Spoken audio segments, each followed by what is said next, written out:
What is up, guys? Random Plays here, and in this video I am going to be bringing you guys a test for Call of Duty World War II once again. And the reason why I'm doing an updated version for this game is because I realized that the game was more optimized than the beta. Because if you didn't realize, my last Call of Duty World War II test was the beta, and now that I have the full version, I realized that it was much more optimized and the results were much better for the Alienware Alpha Core i3. It runs much more smoother. And also, thank you so much for 1.1k views on my last Call of Duty World War II test. That's one of the other reasons why I'm deciding to do this video, is because it turned out really successful, and I'm really happy about how it turned out. So yeah, now I'm doing it again, and now that it's a full version, it runs much better. And also another thing is that I am playing in 720p, so all this test is gonna be on 720p. That's just the default for the Alienware Alpha on this game. But if you want to change it to 1080p, then you can. I tested that out and it ran fine. But yeah, without further ado, let's get right into the FPS. So here in the background, I am playing in low settings, and the highest FPS was a 140. The average FPS was a 80, and the lowest FPS was a 67. So right off the bat, you could tell that wow, this game is really optimized. I'm really proud that the Alienware Alpha runs this game that well. But yeah, let's move on to medium settings. Moving on to medium settings, the highest FPS was a 135.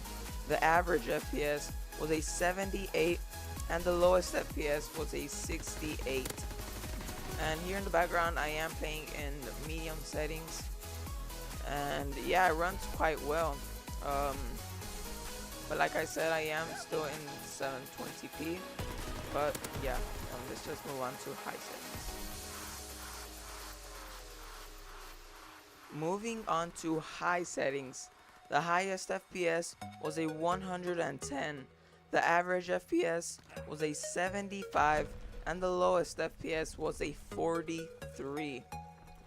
So as you can see, the results for the Alienware Alpha on this game are really amazing. I was honestly quite surprised. You do not drop below 60 FPS, or at least on the average, you do not drop below 60 FPS on this game. And that is really nice, especially for high settings. In high settings, you do not drop below 60 FPS for your average. But yeah, if you want high FPS, then just leave it at 720p.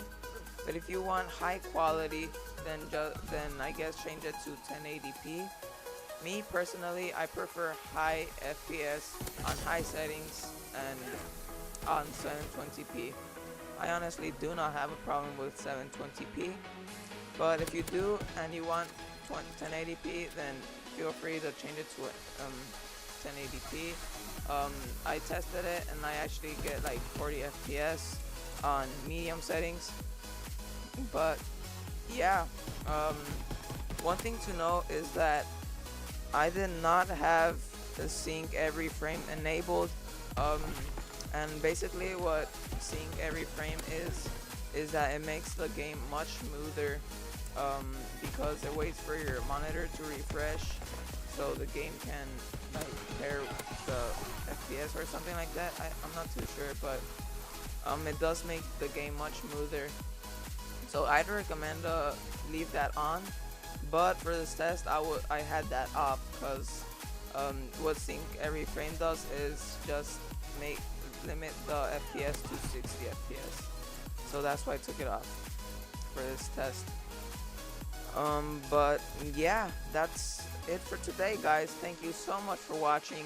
If you actually enjoyed this video, make sure you hit that like button and subscribe, as I will be making more of these videos. Stay tuned. Feel free to comment down below on what you want to see, on what test I should test. Yeah, just feel free to comment down below what you want to see, and I'll definitely do that for you. And if you have any questions, leave them down in the comment section. I will answer back as soon as possible.